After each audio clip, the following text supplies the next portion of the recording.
वेदांता जैसा प्रोजेक्ट जिसके ज़रिए से लाखों महाराष्ट्र के युवाओं को रोज़गार मिल सकता था, महाराष्ट्र के ही मंत्रियों के समर्थन से गुजरात शिफ्ट हो गया इतना बड़ा प्रोजेक्ट। तो क्या कहना चाहेंगे आप? बहुत बड़ा ये सेटबैक है महाराष्ट्र के जो अनएम्प्लॉयड यूथ्स है उनके लिए, क्योंकि महाराष्ट्र ये हमेशा से एक नौकरी देने वाला स्टेट रहा है। और जिस तरीके से भाजपा की सरकार पिछले कुछ सालों में एक तरीके से इनडायरेक्टली गुजरात के लिए काम कर रही है, जिस तरीके से ये जो वेदांता का और फॉक्सकॉन का सेमीकंडक्टर का एक बहुत बड़ा यूनिट जो है, जिसमें 1,54,000 करोड़ रुपए का इन्वेस्टमेंट महाराष्ट्र में आने वाला था, उसे बहुत सिस्टमैटिक तरीके से गुजरात डाइवर्ट किया गया और उसमें हमारे ही लोगों का हाथ है। यानी बड़े शर्म की बात है, आज देवेंद्र फडणवीस जी का एक स्टेटमेंट आया कि गुजरात ये कोई पाकिस्तान नहीं है। यानी उनका कहने का मतलब ये था कि अगर महाराष्ट्र का इन्वेस्टमेंट जो महाराष्ट्र में हो सकता था वो गुजरात जा रहा है, तो आप हो हल्ला मत करो, पाकिस्तान थोड़ी नहीं गया। तो आप महाराष्ट्र के लिए क्यों काम कर रहे हो? आप जाओ ना गुजरात में। जिस तरीके से देवेंद्र फडणवीस जी हमेशा गुजरात को महाराष्ट्र के ऊपर तवज्जो दे रहे हैं, तो why don't he shift to Gujarat and work for Gujarat? क्यों आप यहां पे महाराष्ट्र में राजनीति कर रहे हो? गुजरात में राजनीति करो। आपके फेवरेट मोदी जी वहां के हैं, आप मोदी जी के राज्य में जाके गुजरात के लिए काम कीजिए। एक तरीके से ये कोई पहली बार नहीं हुआ है। हमारे हाथियों को चुपचाप से रिलायंस के सेंटर में गुजरात के भेजा जाता है। हमारा जो आईएफएससी सेंटर था, इंटरनेशनल फाइनेंशियल सर्विसेज सेंटर, जो कि मुंबई के बीकेसी कॉम्प्लेक्स में आने वाला था, वहां भी करीबन 1,63,000 करोड़ रुपए का फॉरेन डायरेक्ट इन्वेस्टमेंट आने का था और हजारों लाखों में नौकरियां भी उसे बराबर महाराष्ट्र को मिसगाइड करके उसे गुजरात शिफ्ट किया गया। और देवेंद्र फडणवीस आखिरी तक मिसगाइड करते रहे महाराष्ट्र को, ये बोलते हुए कि दूसरा सेंटर भी आने वाला है महाराष्ट्र के लिए।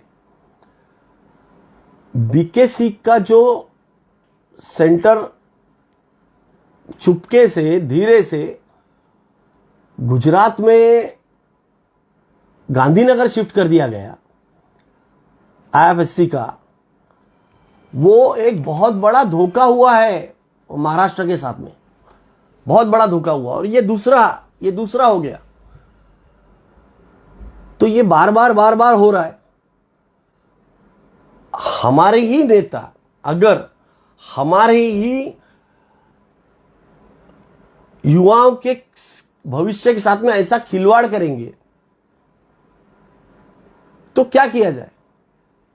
अगर जिनके हाथों में, जिनके ऊपर जिम्मेदारी है कि वो रोजगार प्रदान करे, वो रोजगार देने वाले प्रोजेक्ट्स को ऐसे दूसरे राज्यों को गिफ्ट करेंगे और उसके बाद में एक शर्मनाक स्टेटमेंट उनके तरफ से आएगा कि गुजरात कोई पाकिस्तान थोड़ी ना है।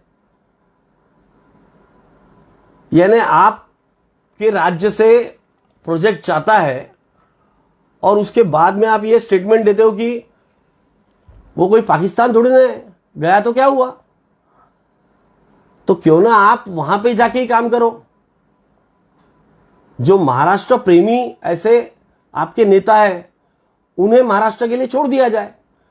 गुजरात प्रेमी महाराष्ट्र द्रोही जो है, उनको महाराष्ट्र छोड़ के गुजरात जाके काम करे या आप दिल्ली में काम करें। क्योंकि इस तरीके का धोखा अगर बार बार महाराष्ट्र के साथ में होगा तो महाराष्ट्र के जो अनएम्प्लॉयड यूथ्स हैं उनको दिल्ली, बेंगलोर, हैदराबाद यहां जाके काम करना पड़ रहा है, जबकि महाराष्ट्र में इतना पोटेंशियल है, यहां के यूथ इतने पढ़े लिखे हैं, उनके पास में जॉब्स नहीं है आज के तारीख में। आज उनको जब इतना अच्छा अपॉर्चुनिटी मिल रहा था तो एक छोटे से ये गलतियों की वजह से हमारे हाथ से ये प्रोजेक्ट जाना है, ये बहुत बड़ी गलती है, एक बहुत बड़ा ब्लंडर है हमारे नेताओं का, क्योंकि इनको अभी सिर्फ एक ही चीज दिख रही है कि अपनी सरकार को किस तरीके से ये सुप्रीम कोर्ट और इसमें हेल्ड अप है। बस इनको अपनी सरकार कैसे भी करके बचाना है। पहले तो सरकार गिराई, वो कैसे भी कोशिश करके गिराना है और उसके बाद में हम अभी ये सरकार को बचाना है और बस वो ऑपरेशन लोटस चलाना है, जहां वहां कैसे भी करके सरकार स्थापित कर रहा है, एमएलए को खरीदना है और ये हॉर्स ट्रेडिंग करना है। बाकी इनके एजेंडा में कुछ है ही नहीं, बाकी इनके एजेंडा में बस गुजरात है। गुजरात के लिए ये कुछ भी करने के लिए तैयार है। तो हमारा निवेदन है कि जो गुजरात प्रेमी महाराष्ट्र में बैठे हुए हैं वो गुजरात जाके अपना पॉलिटिकल करियर बनाए, वहां के युवाओं के लिए मेहनत करे, हम महाराष्ट्र को माफ करे। महाराष्ट्र में महाराष्ट्र प्रेमी लोग जो है वही नेता काम करे, यहां ऐसे धोखेबाजी मत करे, क्योंकि ये अगर आसीन के अंदर कोई सांप हो तो वो ज्यादा डेंजरस होता है। दुश्मन सामने हो तो दिखता है तो हम उसके ऊपर काम कर सकते हैं, पर ये अंदर से काम करने वाले लोग जो है वो तो खोखला कर देंगे महाराष्ट्र को। एक तरीके से बहुत बड़ी धोखेबाजी हुई है, बहुत गलत हुआ है और इसके खिलाफ आवाज उठाना, यहां के जो युवा है उन्होंने संगठित होकर इसके खिलाफ आवाज उठाना चाहिए, क्योंकि ये उनके करियर का सवाल था। 1 लाख लोगों के ऊपर नौकरियां युवाओं को मिलती थी, जो आज वो वंचित हो गए उन नौकरियों से। आज अलग अलग प्रांतों में जाके, अलग अलग स्टेट्स में जाके उनको नौकरियां करना पड़ रहा है महाराष्ट्र के। ये बहुत ही गलत है, इसकी कड़ी आलोचना, कड़ी निंदा मैं करता हूं और आइंदा ऐसी कोई भी धोखेबाजी महाराष्ट्र के साथ में ना हो, इसकी हमें खबरदारी बरतना होगा। धन्यवाद।